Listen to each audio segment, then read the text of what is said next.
میں مسلمان ہوں کیونکہ میرے والد مسلمان ہیں، اور ان کے والد مسلمان تھے، اور ان کے والد بھی مسلمان تھے، اور ان کے والد بھی مسلمان تھے، اور ان کے والد جو ہے وہ بدھسٹ تھے. سو میرے آباء و اجداد وہاں سے آ رہے ہیں، اور یہ میں نے دیکھا خود. میرے پر دادا جو تھے وہ بدھسٹ تھے اور وہ مسلمان ہوئے، اور ان سے کسی نے بات کی ہوگی اور ان کو نجس کی طرح ٹریٹ نہیں کیا ہوگا. کسی نے ان کو موقع دیا ہوگا بولنے کا، کسی نے ان کو ایک انسان کی طرح ٹریٹ کیا ہوگا، کسی نے ان سے پیار اور محبت کا معاملہ کیا ہوگا. آپ سمجھ رہے ہیں؟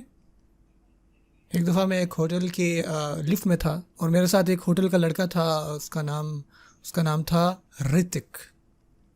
پروناؤنس کرنا تھوڑا سا مشکل ہے، اور ایچ سے شروع ہوتا ہے، رتک. اور جیسے کہ ہم نے دیکھا ایک مسلمان نام نہیں تھا یہ. اور ہوتا ہے کہ جب آپ کسی کا نام سنتے ہیں تو آپ کو پتہ لگ جاتا ہے کہ کسی مسلمان کا نام ہے یا کسی اور کا. اگر آپ کسی ہندو کا نام سن لیں تو آپ کہتے ہیں تھو، نہیں اس سے بات کریں. کیسے ہو رتک؟ ٹھیک سر. کیا ہوٹل میں کام شام ٹھیک ہے؟ آپ کا کام ٹھیک چل رہا ہے؟ کب سے کام کر رہے ہیں آپ یہاں پہ؟ 4 مہینوں سے سر. کام کیسا چل رہا ہے؟ مشکل ہے سر. ہاں یار آپ صحیح کہہ رہے ہیں، آج کل کام کرنا مشکل ہے. اور ہم دوست بن گئے، اور آپ کہیں استغفر اللہ، کافروں سے بات کرتے ہو. تھوڑا ریلیکس کریں. ہمارا دین ہمیں یہ نہیں سکھاتا کہ ہم نان مسلم سے نفرت کریں. یہ دین ہمیں تمام لوگوں کی تکریم کرنا سکھاتا ہے. وَلَقَدْ كَرَّمْنَا بَنِي آدم. اللہ تعالیٰ نے کہا کہ بے شک، اللہ تعالیٰ کہتے ہیں کہ بے شک تحقیق ہم نے تکریم دی آدم کے بیٹوں کو. میں دوبارہ کہتا ہوں، اللہ تعالیٰ نے فرمایا، اللہ تعالیٰ نے عزت دی کن کو؟ بتائیں. آدم کے بچوں کو.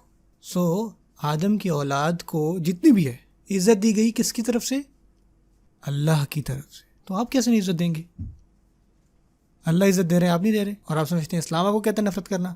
اسلام آپ کو یہ کہتا ہے کہ اسلام آپ کو کہتا ہے کہ ان کے ساتھ برا کرو. آپ اس آیت کے سیاق و سباق کو نہیں سمجھتے جہاں پہ اللہ تعالیٰ فرماتے ہیں کہ نجس ہیں.